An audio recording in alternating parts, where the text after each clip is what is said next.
Hello and welcome to the darkened room of music conversation. I'm Darren. And I'm Chris, and welcome to part 2 of our look at the decade of the 90s and the 90s alternative. Now, in part 1, we really didn't talk about the 90s alternative much. We wanted to provide a framework, though, what was going on in the music business. How we got there and why. Exactly, and what kind of impact the whole decade had as far as record sales. I mean, it was huge. It was undeniable. In this part, we're going to talk about the 90s alternative in the rock world, the major selling albums and artists of the time, and would we consider them relevant today? Okay. Now, as how we're going to define relevant is, are they looked back on in retrospect favorably? Yeah. Yeah. And if they came out today, would they possibly still have an impact? Would they be liked? Yeah. And get out of your mind how many of these things sold, because that's never going to happen again. No, never going to happen. Yeah. So take that out of the equation, and let's just kind of look at the band individually or artist. Yeah. And really what they do, and is it good? Yeah.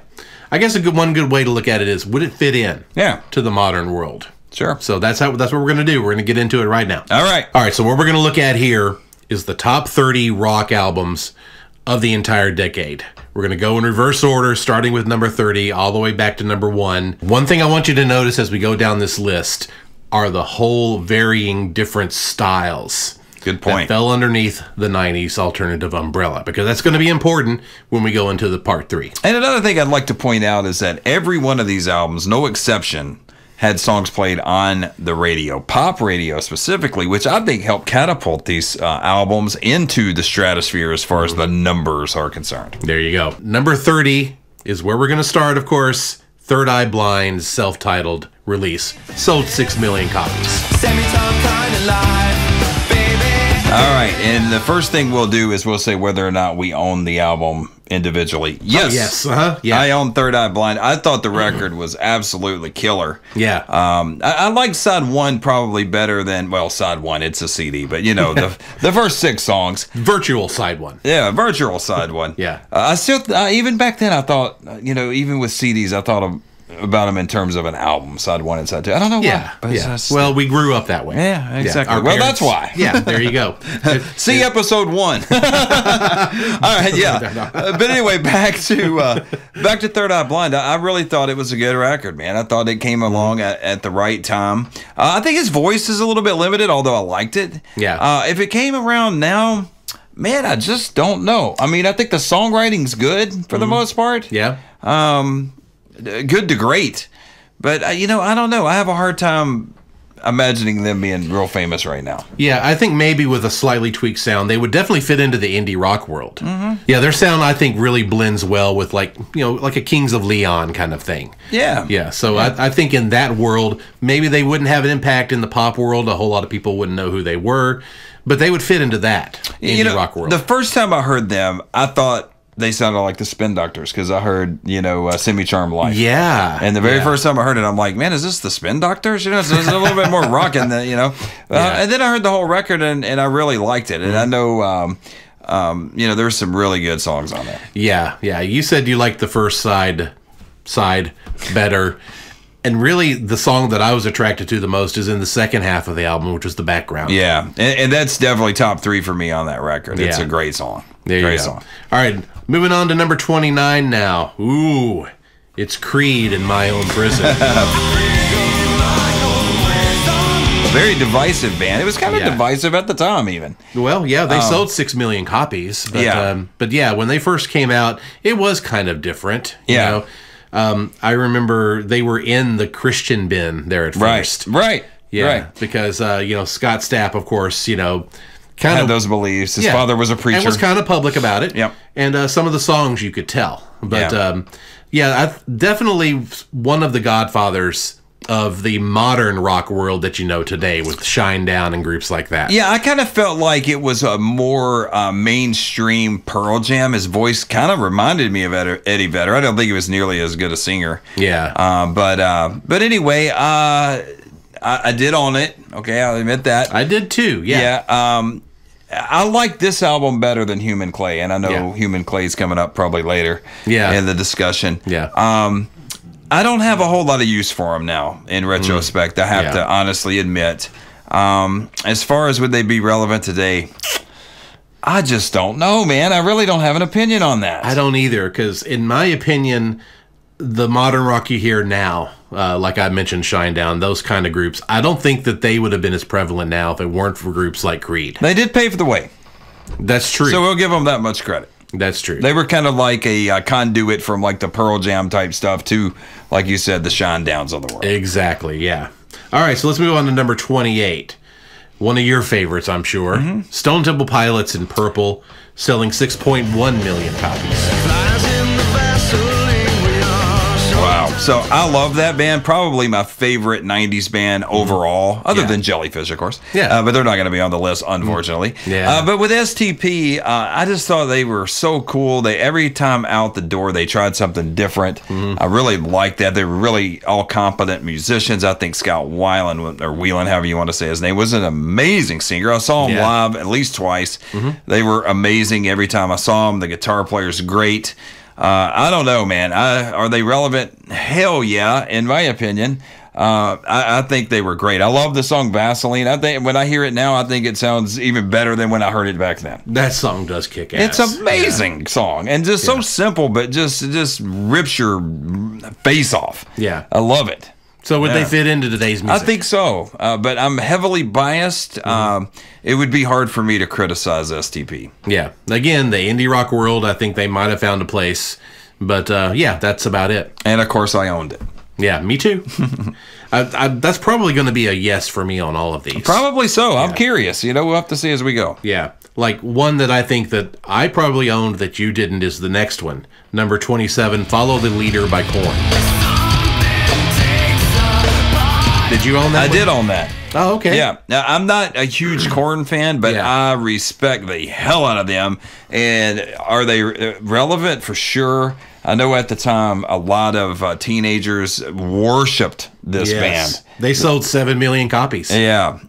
And so, they were different. I saw them open for Ozzy Osbourne back in 94, I think it was. Yeah. And they were definitely a relevant band. I just wasn't crazy about the style. They definitely paved the way for a lot of similar type bands. Totally, yeah. So as far as fitting in today, I don't think they quite would. Even in the indie rock world, even in the hard rock world, I don't think that they would find a place as easily.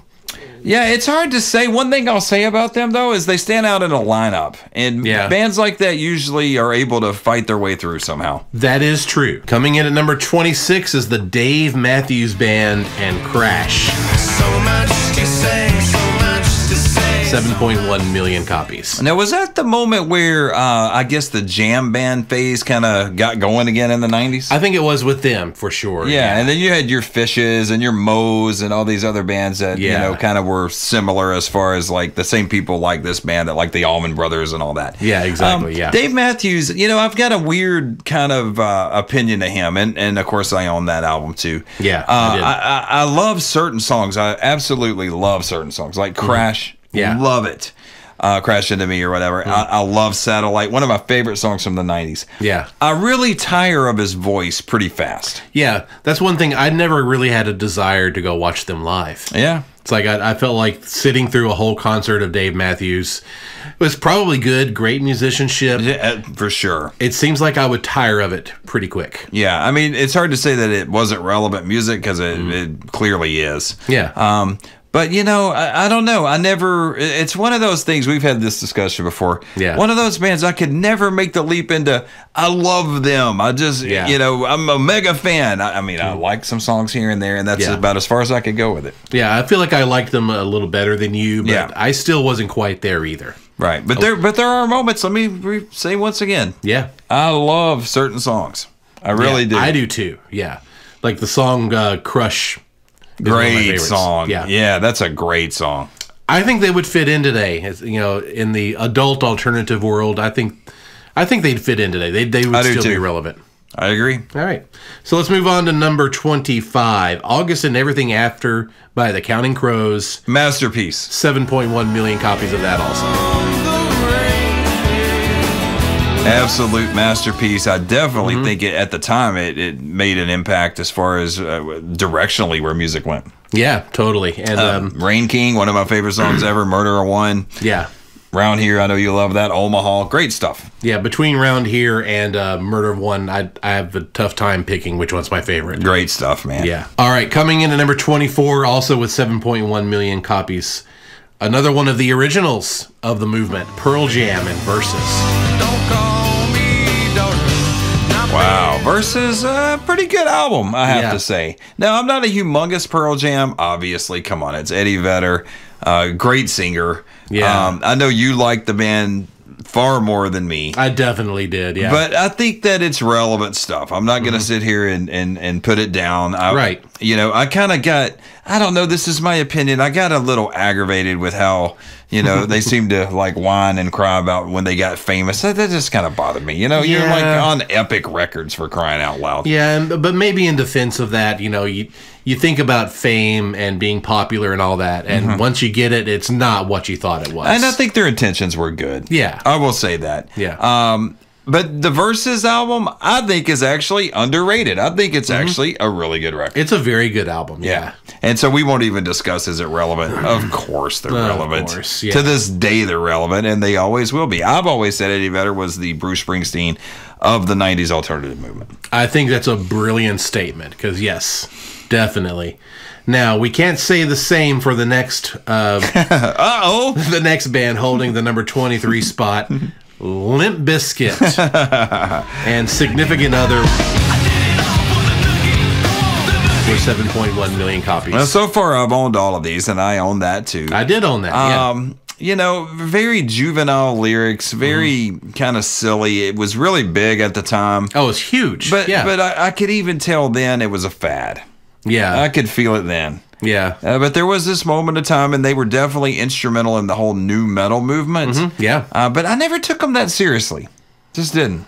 Maybe I didn't either, but I loved it because it was so different than what we were hearing throughout the rest of the 90s. Yeah. You know, there's certain bands that come along that seem to influence other bad music, and I would give them credit for that. So as far as, if you want to call them influence. Tell us how you really feel, Darren. Yeah. It's not my thing. Yeah. You know, I tried, but I don't know. I don't think in retrospect it's very good. That's my opinion. Yeah, I loved it at the time. It got old on me very fast, though. There you go. All right, so moving on to number 22. Hope he saved his money. Yeah. Number 22, Guns N' Roses, Use Your Illusion, 1. It's 7.3 million.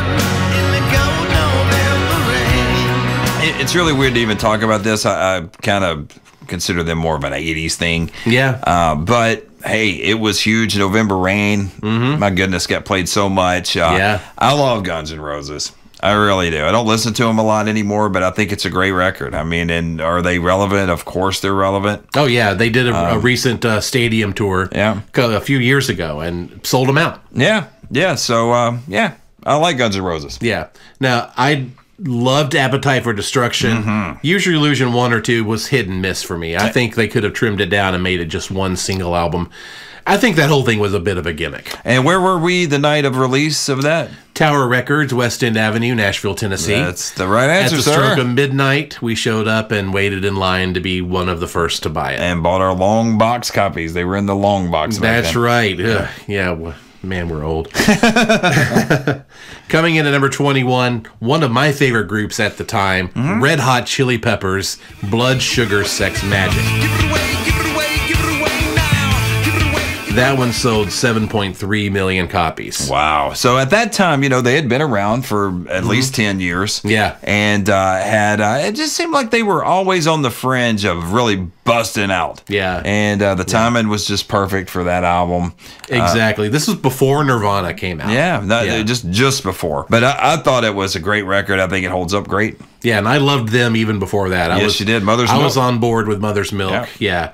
And I was really happy to see them get their due when this came out. Agreed. Yeah, great band. They would definitely find a place in the modern era.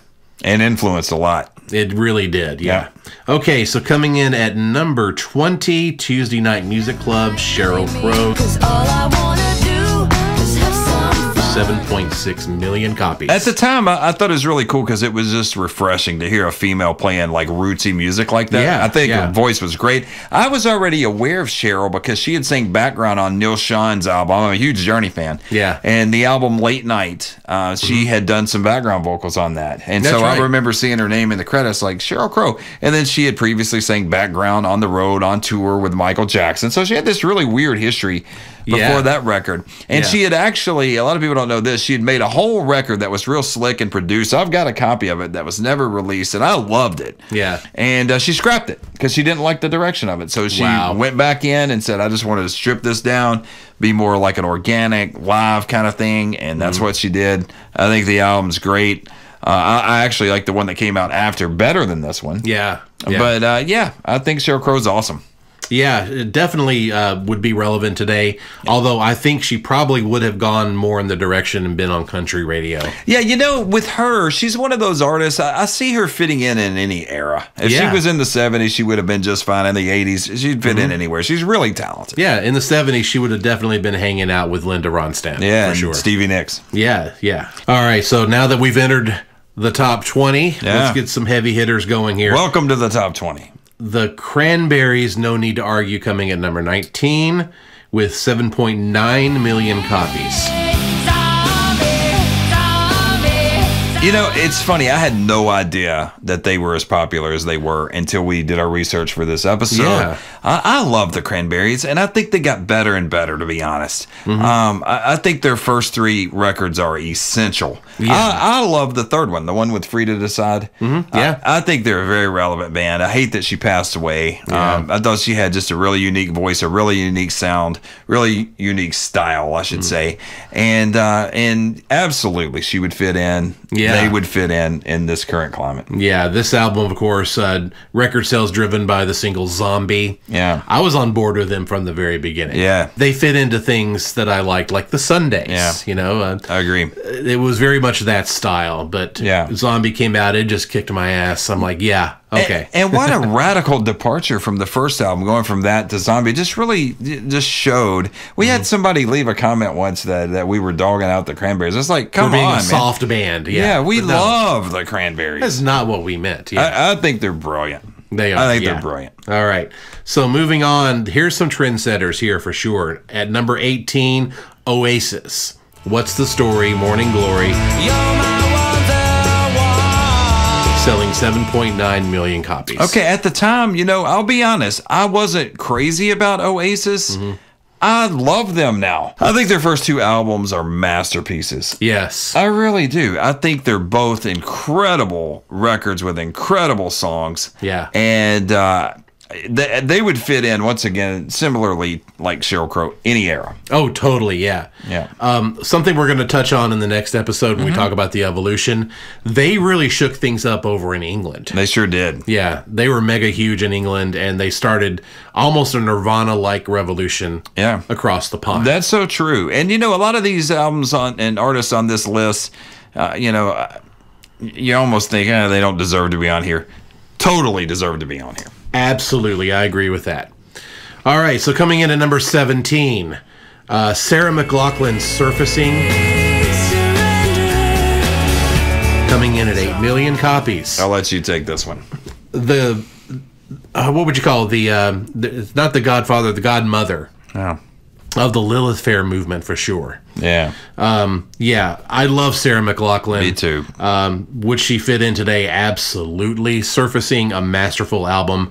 Of course, my favorite one was Fumbling Towards Ecstasy. I think it's a better record. I think it is too. Yeah. But there's so much good stuff on this album as well. Sure is. It's kind of hard to favor one over the other, in my opinion. Incredible artist. Yeah. I saw her front row center at a concert here in Nashville. Lucky dog. Yeah, it was an amazing show. She is a great talent on stage, live, right in front of you, as she is on the recording. So yeah, Totally agree. I like Sarah McLachlan. If you haven't figured it out. And she would fit in today. Completely. Absolutely. Completely. Yeah.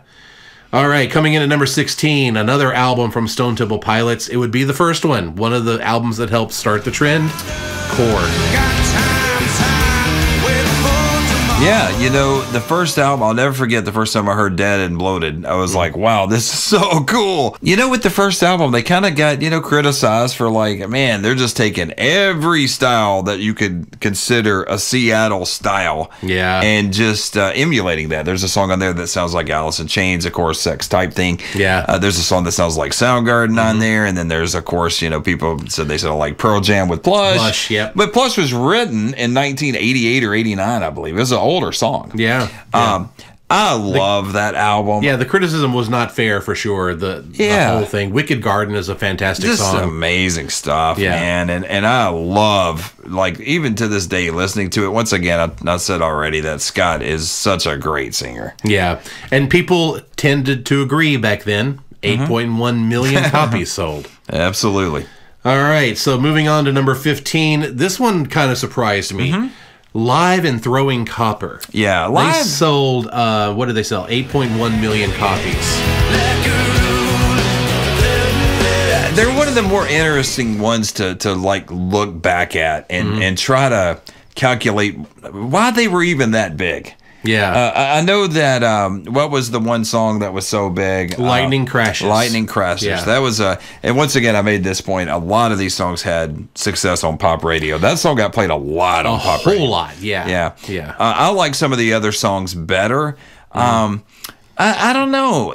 With them, that album was great, but it doesn't seem like they're as important when you look back on it. I don't know why. Yeah. I don't know why. I would hear these songs now and still enjoy them. Yeah, I have a hard time pigeonholing them into what kind of style under the 90s alternative umbrella that they actually fall under. Yeah, you compare them to a band like the Counting Crows, and I just think the Counting Crows are up here and they're down here somewhere. Yeah. In retrospect, and I'm not taking anything away from their songwriting or anything like that. And I don't think they even belong with the Counting Crows. No, but stylistically, I'm just saying. But they don't belong with the grunge. Right. They don't belong with the hard rock movement that came, later in the 90s. Right.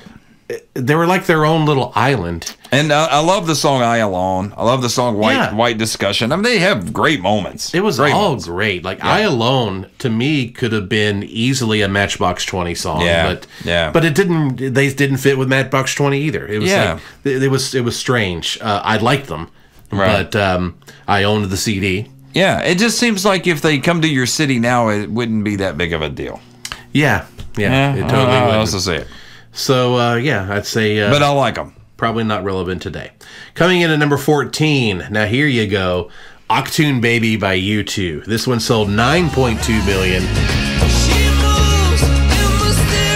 And talk about an album that really foreshadowed what the sound of the 90s was going to be. It's one of my favorite albums that they ever did in their entire catalog. We need to do a U2 episode. Yeah, we should. Yeah. Rank their albums or something. Yeah. But I love that album. I never got tired of it. And I could tell at the time, it's funny, when I would hear the songs like The Fly and stuff like that when it first came out, I'm like, what is this, Yeah. But now I understand what they were doing. They, U2 were always ahead of the curve. Yeah. And this album proves that. And I even it's not on the list, but I even like the pop album a lot. Yeah. I mean, a whole lot. I probably like it almost as much as this. I know I'm in the minority there. But I love Octoon Baby. I mean, I could sit here and praise U2 until we run out of space on the hard drive. So we'll go on. But yeah, they're definitely relevant. I was a big U2 fan during the Unforgettable Fire days and loved October and Joshua Tree live at Red Rock's album. I mean, Unforgettable Fire. Yeah, when Octoon Baby came around, I loved it, but pop, I didn't receive it as well. Yeah, quite honestly, because it was really a departure from that earlier stuff for me, and it didn't hit me right. I understand, but you remember Zooropa was in the middle of all that too. Yeah, and that went, which I like that album too. Yeah, I know. Yeah, the song Lemon. Come on, folks, check it out. It's great. I'm not discounting it. I don't think it's not great, but it just didn't have the same impact on me. I understand. Okay, so number 13. Here you go. The Smashing Pumpkins, Melancholy, and the Infinite Sadness, selling 9.3 million copies. The Wall of the 1990s. That's right. Billy Corgan, a big Pink Floyd fan. This was kind of a concept album. Yep. I really couldn't understand the concept, but it was there. He's depressed and everybody's mean to him, and he hates himself. There it is. Yeah. That's the concept. But yeah, this oh yeah, great album. I loved the song Tonight. I don't know if a lot of people were into that song as much as I was. I loved it. I love the orchestration on it. Yeah. And you know, when 1979 was released to pop radio, I saw a big spike in the sales of that album. Yes. I think they reached an audience that they hadn't previously and haven't since, quite frankly. Yeah. But yeah, I think it's very relevant. I love the heavier side of Smashing Pumpkins. Yeah. You know, I never was like a mega fan, but the album is great. And once again, have you owned everything we've talked about? I have. So far, yes. Yeah, me too. Yeah. Sure And enough. they would fit in just fine. Any era, relevant today. I think so. Yep. Yeah. The World is a Vampire. Great songs. Number 12, Green Day by Dookie, selling 10 million copies. Crazy. This was the power punk pop segment of 90s alternative. Yeah, and I think this is kind of where it began, possibly. Yeah. And with great success. I mean, talk about pop hooks for days. Yeah.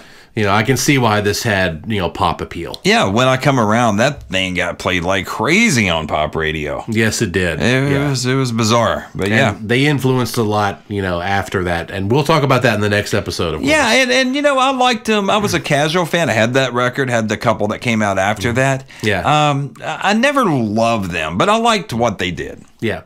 And I think that they would have some pop hits today. I agree. With what's going on in the pop world right now. Completely agree. There are some bands coming out that have kind of a pop sensibility, and they're making the top 10. Yeah, So, I yeah. agree with that. Yeah, so they would do well today like they did then. Agreed. Coming in at number 11 was Tragic Kingdom by No Doubt.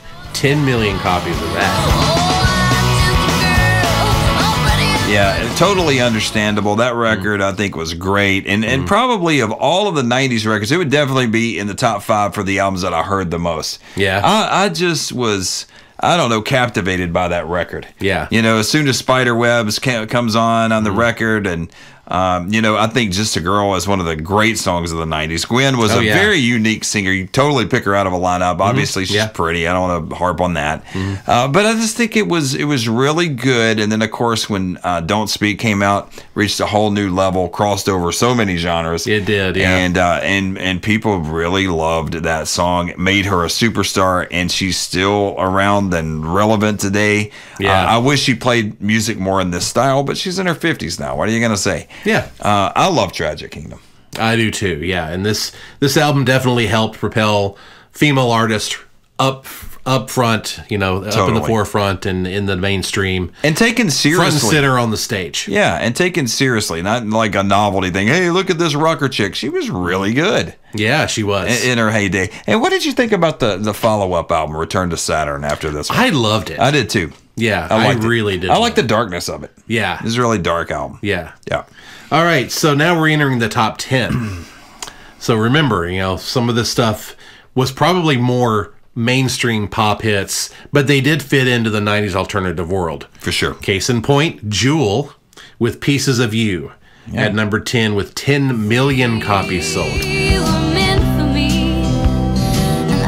This one, of course, driven by, songs like Foolish Games. Foolish Games. And You Were Meant for Me. Yeah.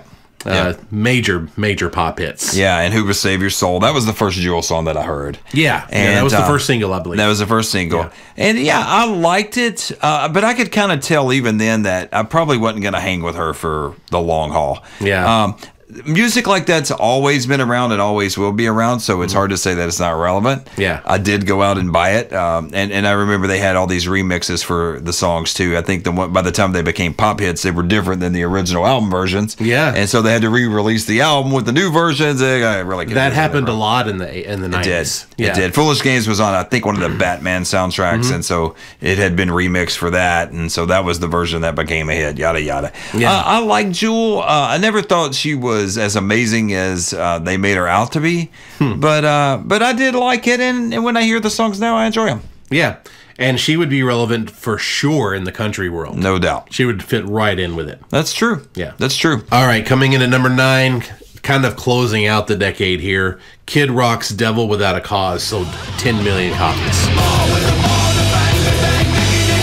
When it was out, I enjoyed it. We saw him live. Remember the festival we went to? Yeah, I had almost forgotten about that, but it was like River Stages or something. River Stages like that, in Nashville. It was really good. It was. I actually enjoyed his live performance. And he's a Nashville resident now. Has his own club downtown. That's right. I would have to say that it is relevant as far as stood the test of time. He's still around. Yeah. So how can you say something's not relevant when he's still around? Yeah. So yeah, that it was really hard to classify that album at the time, and even in retrospect, it may be even harder. Yeah.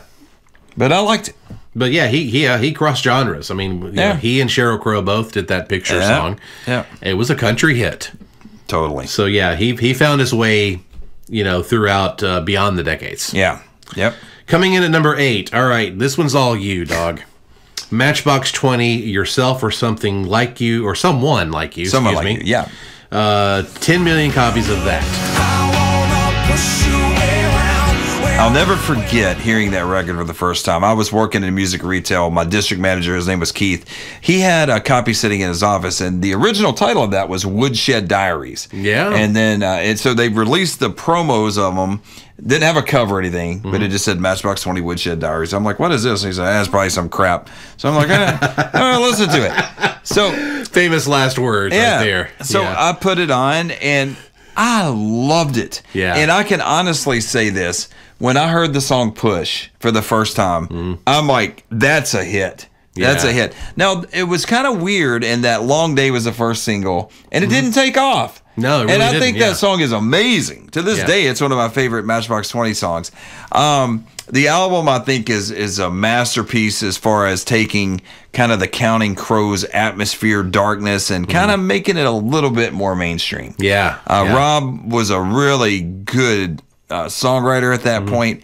I think as they went along, I know you liked the second album better, and I loved it. Yeah, I love the second album. I love the third album. I don't have a whole lot of use for them now. I think their lasting legacy. I'm talking about their new music. Yeah.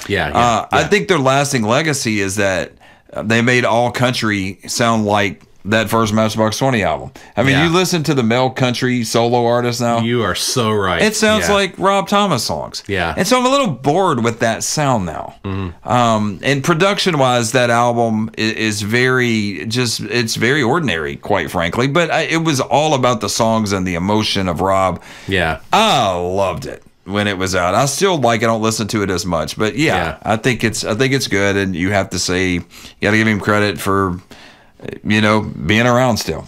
Yeah, and that's one that I owned. I loved it too. Do you like what they did the last few years whenever they regrouped? No, I didn't. There's something different about it. It's just not as good. I heard like a few seconds of a few songs, and I'm like, this is no. There's just no realness to it, and that album was very real. It was, yeah. Okay, so let's move on to number 7. Pearl Jam's 10, one of the albums that started it all. 10.1 million copies of that sold. And this is probably as far as what I'm going to call the original 5. Yeah. Nirvana, Pearl Jam, Chili Peppers, Stone Temple Pilots, Soundgarden, Alice in Chains. That's what I'm calling the original 5 of the grunge, hard rock, 90s alternative movement. This is my favorite album. Yeah.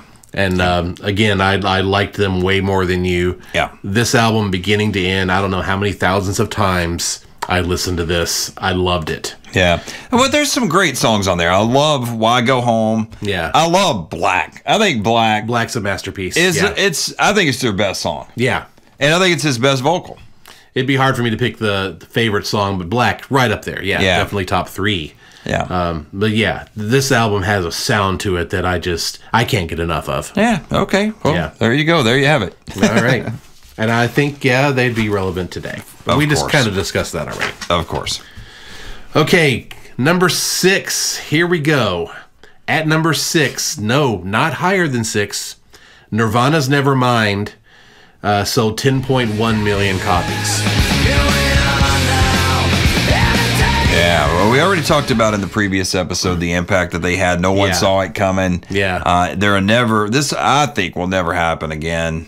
ever going forward. I don't think it can happen again because things are so different now. Yeah. But yeah, the album is fantastic. I mean, what are you gonna say? I love the album. Yeah, yeah.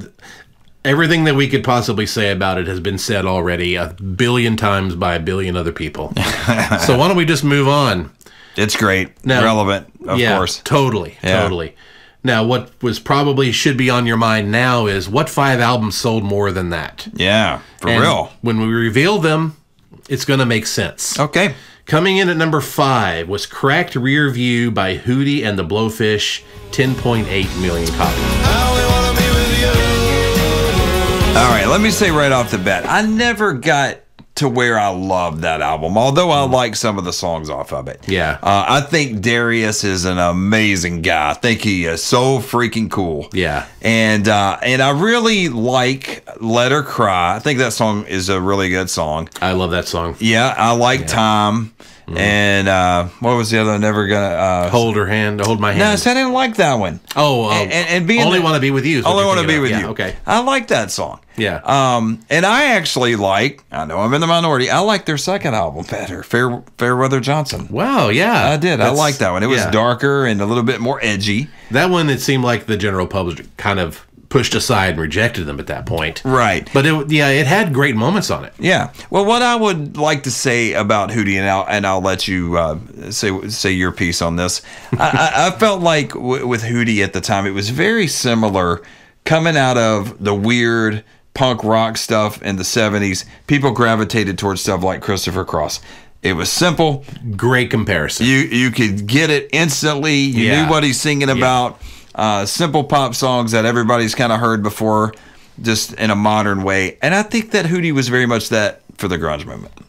Yeah, and I think that's what drew me to Hootie and the Blowfish. The first time I heard Hold My Hand, I loved it. I'm like, this is awesome.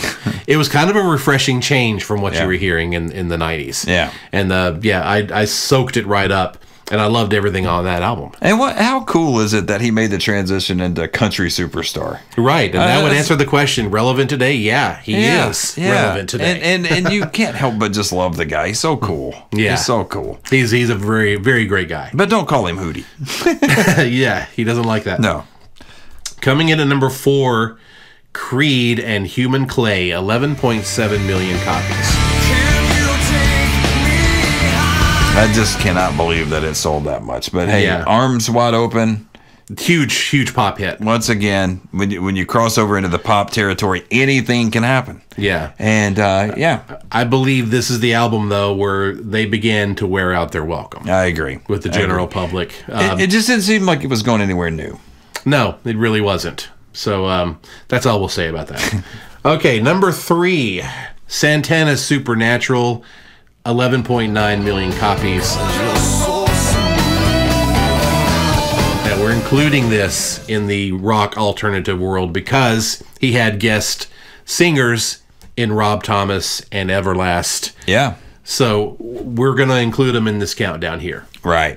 Well, it was really weird, especially at the time, to have an artist that was, he was in his 50s then. Yeah. Just come out of nowhere after being virtually invisible as far as like the pop stage. Yeah. And sail to these levels. It was kind of cool. Because it was cool. I love Carlos Santana. I love his plan. And, of course, the guys had splintered off from his original band back in the 60s to form Journey, and I love Journey. Yeah. But it was really kind of neat to see that happen. And I think, the proof was in the songs. There were some really good songs off this album. It was. It seemed like at this point, and then this was 99. 99, yep. Yeah. And all through the 90s, it seemed like the trend of the legacy classic rock artist releasing new albums and still gaining popularity with them. Fleetwood Mac through the 80s, as an example there.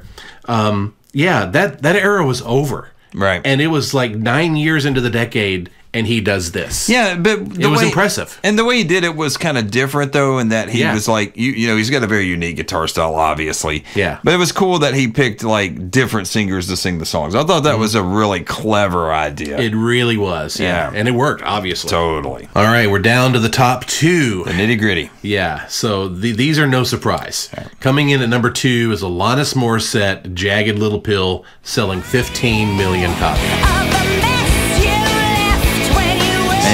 owned everything up to this point? I have, yes. Me too. Yeah. So we contributed to these numbers. You can add 2 to the total that they sold. That's right, yeah. Yeah, man. I mean, when this thing came out, big deal. I saw Alanis at 328 Performance Hall in Nashville before she totally blew up. Yeah. I was from here, a little bit further than you from her, and it was really crazy to kind of feel the lead up into this thing. You could just feel it bubbling under. Yeah, you like know?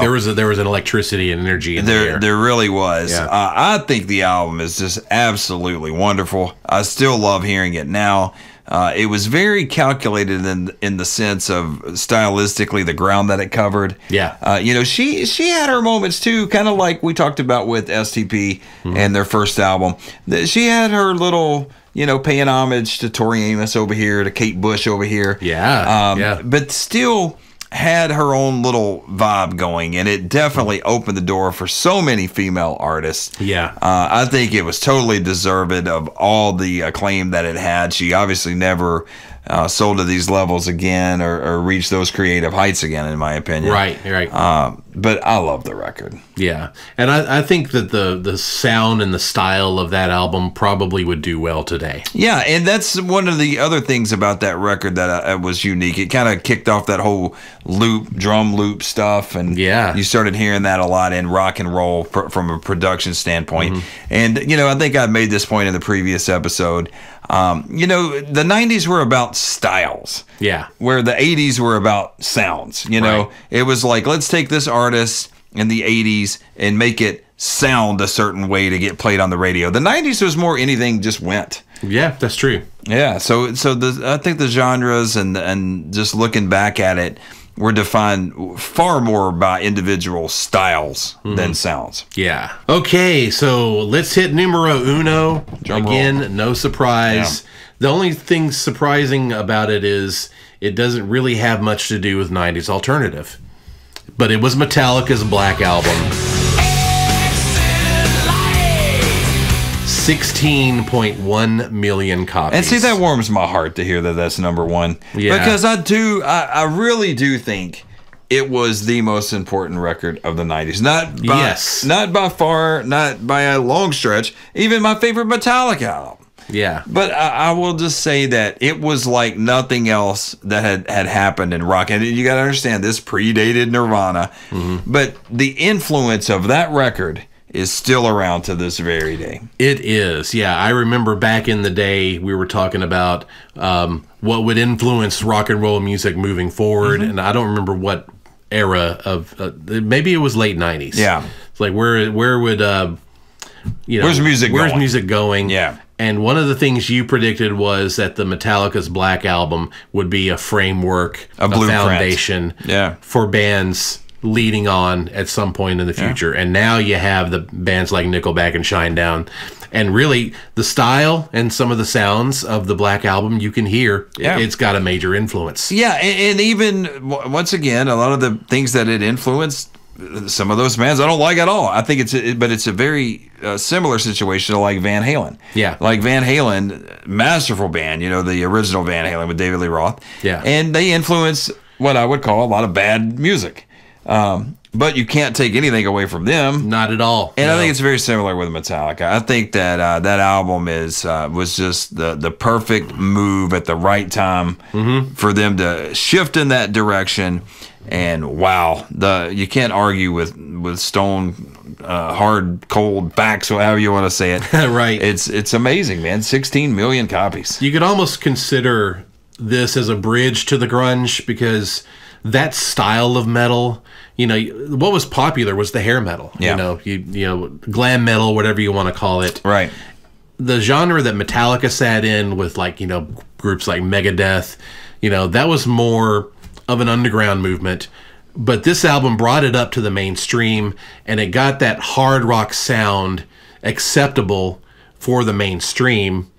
And I think that laid the groundwork quite well for Nirvana to come along. Yeah, well, I think one of the key ingredients in all of this was, you know, they toured with The Cult. Yeah. And The Cult, their album Sonic Temple, was produced by Bob Rock. Yeah. And they loved that album. They loved how it sounded. And if you line them up side by side, you know, you hear a lot of the same sonic similarities. Yeah, yeah. So, but you're right. That was the perfect sound to cross over, you know, a band that was pretty much a thrash band before that. Right. Yeah. Into the mainstream. Yeah. Yeah. So, yeah, Metallica, I hadn't really thought of that before. They were kind of a bridge leading into the 90s. That's the kind of thing that we're going to get into in the next episode. It's going to get real interesting. It is, yeah. The whole evolution of the 90s alternative umbrella, what genres were there. Be sure you hang out for that. But, yeah, in a nutshell here, you can see the whole top 30, so many different styles and sounds. Yeah, and it's just kind of cool, really, to think back about how we were in retail and we sold these records. We were on the radio and we played these records. Yeah. We were fans and we bought these records. It was like no other time. It'll never happen again. Yeah. And it was just really cool, man. I mean, I don't think that albums are nearly as important as they were in this time frame. That's right. And in the next episode, we're going to touch on how all of these different sounds and styles under that umbrella, how they played nicely with each other, who influenced what, and all that kind of stuff. So that's coming up. But for now, let's play some trivia. We'll pull up the box now. Once again, test our knowledge. The 90s is the category. How about that? We didn't even plan this. We did not. Who is the leader of Smashing Pumpkins? Gee, was it Iggy Pop? David Lee Roth. Was it David Corgan? David Corgan. Or was it Kurt Cobain? Billy Corgan. I'm not even going to look at the back of Well, the we've card. already talked about Smashing Pumpkins. That's cool, though, that came up during a 90s episode. Absolutely, That's pretty cool. I love Smashing Pumpkins, and even previous to Melancholy, I love pretty much all the records lead up to that. I loved Gish. I had Gish when it first came out. I was Amazing, a right? fan of the Smashing Pumpkins before most people heard who they were. I love the song Today. Yeah. Love it. I love Disarm. And what was the one song that Cherub Rock? Cherub Rock. Love that one. Love that song. Opening track of Siamese Dream. Yeah, amazing stuff. I love the build in that. That was so awesome. All right. Well, we'll be back with the third part here real soon. So join us again, guys. For now, take care. See ya.